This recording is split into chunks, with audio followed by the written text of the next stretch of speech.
আসসালামু আলাইকুম। আপনাদের সবাইকে জানাই আমার নতুন আরেকটা ভিডিওতে স্বাগতম। এখন ইতালির টাইম বাজে হচ্ছে 8টা। আজকে আমি অনেক ঘুমাইছি।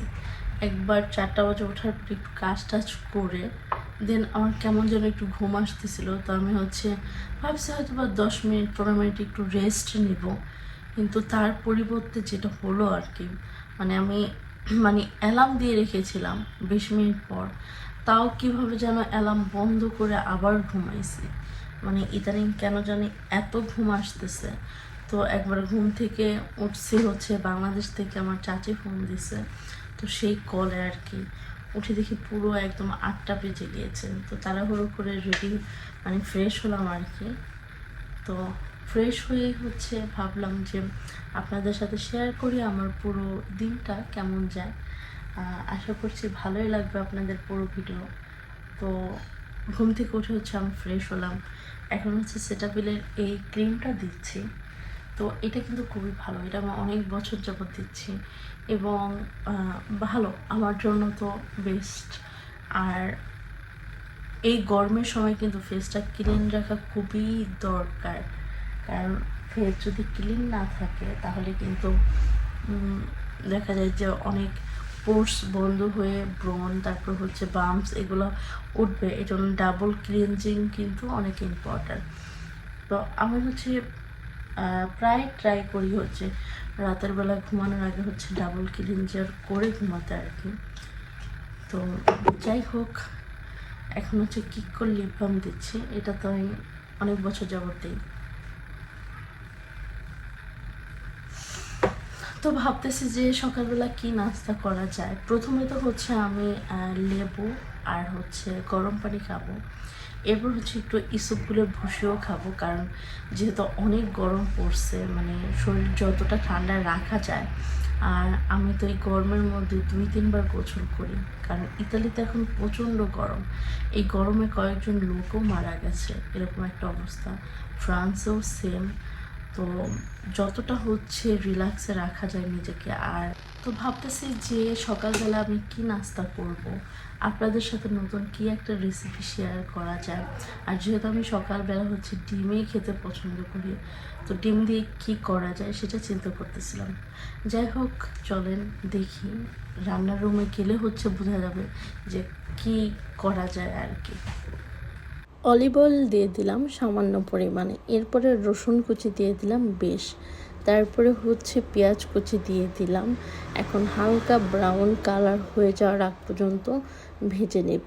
লবণ দিয়ে দিলাম। এখন টমেটো দিয়ে দিব, আর টমেটোটা আমি ছোট ছোট করে কেটেছি যাতে সুন্দর একটা গ্রেভি হয় সেজন্য। তো এখন টমেটোটা সিদ্ধ হওয়ার আগ পর্যন্ত ঢেকে রান্না করব।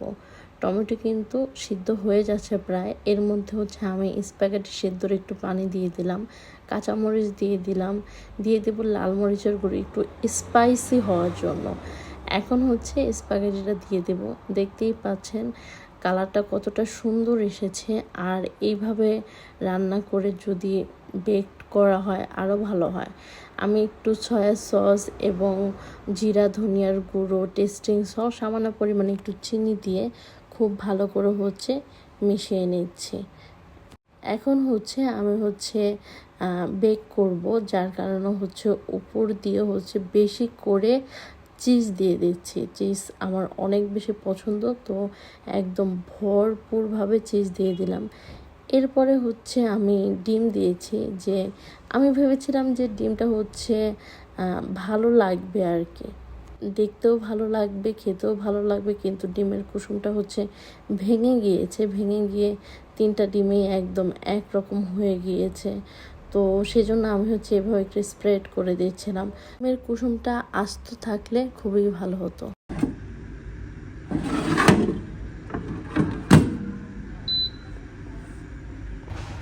আমি কি বানাতে গিয়ে কি যে বানাই ফেলতেছে আল্লাহই জানে, আমি জানি না। কারণ প্রথমে চিন্তা করছি শুধু স্প্যাগেটি রান্না করব, তার মধ্যে ডিম দিব। পরে ভাবলাম যে তাহলে বাসায় যেহেতু চিজ আছে, উপরে চিজ দিয়ে ডিম দিয়ে দিব। ডিম দেওয়ার সময় ডিমটা কি হলো, একদম কুসুমটা ভেঙে গেল। ডিমটা তো ভাবলাম যে আরেকটা দিই, একটা কুসুম আস্ত থাকুক, 3টা ডিমেরই কুসুম ভেঙে গেছে। এখন চিজ দিছে উপরে, নিচে হচ্ছে স্প্যাগেটি দিছে রান্না করা, তারপর হচ্ছে চিজ, তারপরে হচ্ছে দিয়েছি ডিম। আর ডিম তো ভেঙে গেছে, এখন আর ডিম ডিম মনে হচ্ছে না। তো যাই হোক না কেন, এরপর হচ্ছে আমি দিয়ে দিয়েছি এয়ার ফ্রাইতে। এখন দেখা যাক যে আসলে এটা কেমন হয়। উপরে একটু চিলি ফ্লেক্স দিয়ে দিয়েছি যাতে ঝাল হয়। জানি না আদৌ যে এটা খেতে কেমন হবে, তো দেখি। 10 মিনিটের জন্য দিয়েছি, তো অবশ্যই আপনাদের সাথে শেয়ার করব। আর খেতে টেস্ট হলে তো ভালো, আলহামদুলিল্লাহ। আর যদি টেস্ট না হয় তাহলে তো আমার আম সালাদ দুইটাই গেল। কারণ হচ্ছে আমি সকাল থেকে প্রায় 1 ঘন্টা হয়ে গিয়েছে এটা রান্না করতে করতে আমার, হ্যাঁ। তো 1 ঘন্টাই হচ্ছে নষ্ট। কি বানাতে গিয়ে আমি যে কি বানাই ফেলতেছি আল্লাহই জানে, খেতে পারবো কিনা। তো যাই হোক, দেখা যাক আসলে কি তৈরি হচ্ছে আর কি। কারণ আমি বানাতে চেয়েছিলাম একটা, হয়ে যাচ্ছে আরেকটা।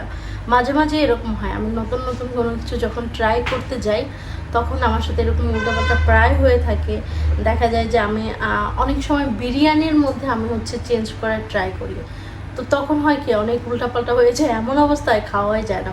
যেমন আজকের এই খাবারটা, মানে আমি প্রথম হচ্ছে স্প্যাগেটি রান্না করব নর্মালভাবে, এইটাই চিন্তা করেছি টমেটো দিয়ে। কিন্তু তারপর মনে হলো যে বাসায় যেহেতু চিজ আছে তাহলে চিজ দিই, তারপর মনে হলো উপরে ডিম দিয়ে দিই।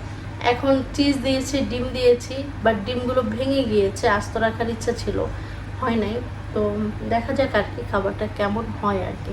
টেস্টি হলে তো আলহামদুলিল্লাহ, আর যদি টেস্টি না হয় তাহলে তো আমার আম সালাদ দুইটাই গেল। কারণ আমার সময়ও নষ্ট, আমার খাবারও নষ্ট, আমার সব জিনিসই নষ্ট হয়ে গেল তাহলে। তো দেখা যাক, এমন আছে খুব বেশি টেস্টি আবার হতে পারে। এটা কি অবস্থা একটু দেখি, খুলে ভিতরে ভিতরে দিয়ে ধুমা সুইটে গেছে।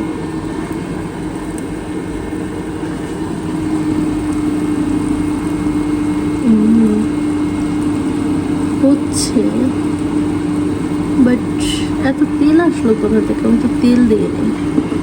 আচ্ছা যাই হোক, আমার মনে হয় আরেকটু হিটটা বাড়াই দেওয়া উচিত। আমার 70-এ করে দিই, 170 মনে হয় ঠিক আছে।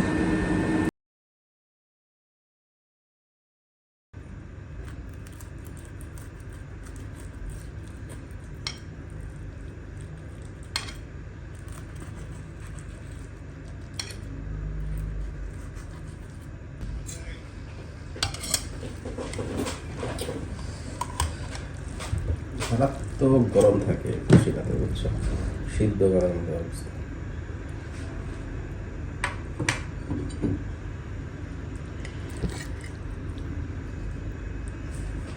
চিজ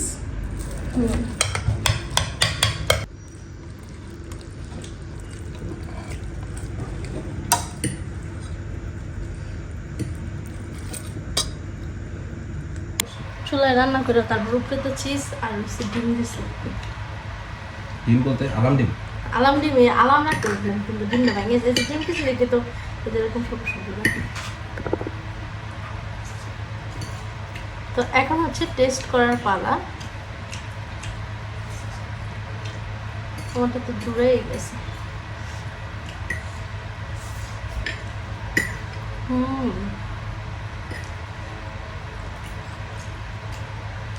মনে হইল না আমার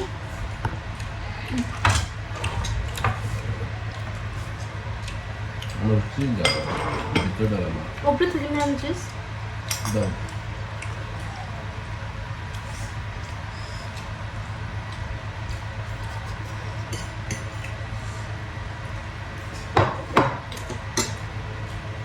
রুমগুলো যদি মাংস রাখতে আসলাম,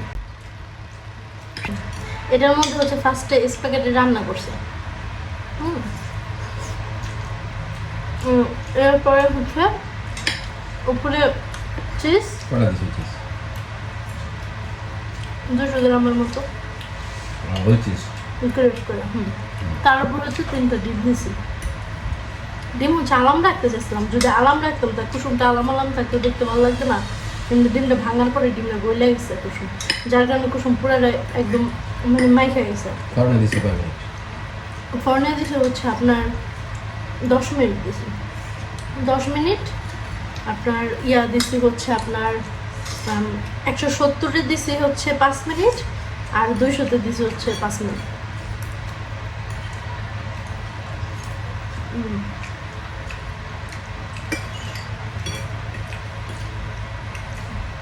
আর যখন স্প্যাগেটি রান্না করছি একটু বেশি করে রসুন দিছি।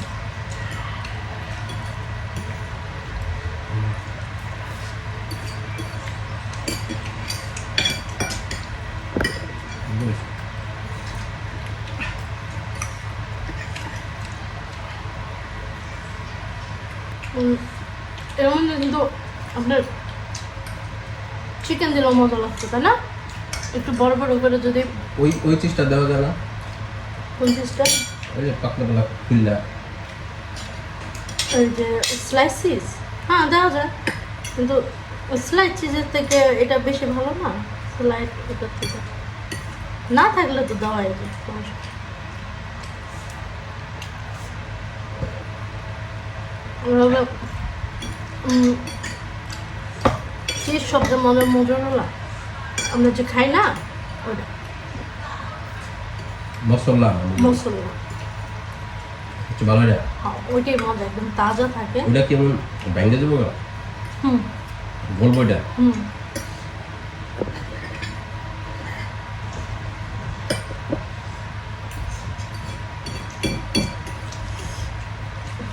এটা হচ্ছে ব্রেক পাস্তার মতো হয়েছে, তাই না? কিছুটা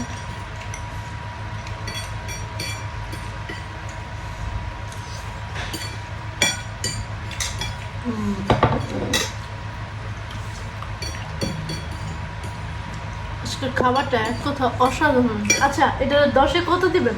10-এ 10। 10-এ 10? ওয়াও, তার মানে ভালোই হয়েছে না? মানুষের ভুল করলেই ভালো হয় বেশি, কারণ আমি করতে চাইছিলাম একটা, হয়ে গেছে আরেকটা, তো এটা অনেক মজা হয়েছে। 10-এ 10, বুঝতেছেন ব্যাপারটা?